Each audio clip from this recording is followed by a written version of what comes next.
But really having, during that initiation, there is this explosion of your own, atomic and subatomic memory of who you really are. It really changes everything. When you realize who you really are, your creation ability, then there is no more doubt. There is no more fear. Then you know Yeah. that everything is always there to support you, and you have the guidance, and and not just from other light beings, but from yourself, your higher Mhm. selves, because there are many. Yes.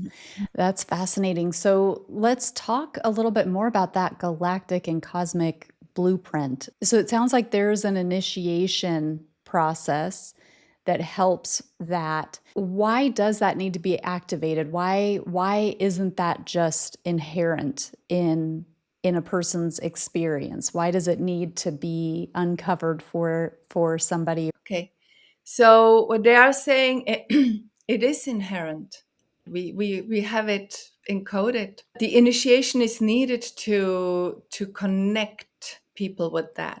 Because when we are so indoctrinated into our false humanness, how we should live, how we should be, how we should talk throughout ages, of course. I mean, there's Mhm. no bad guys, I would say. Well, this is the way it is. This is the way we play the role as humans. But we have our template within us. We have our blueprint within us in our DNA.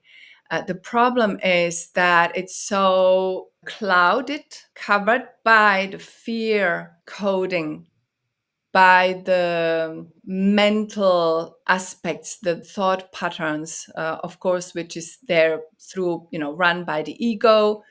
Not that ego is bad, but, part of the ego is operating on the fear base, on the survival mechanism.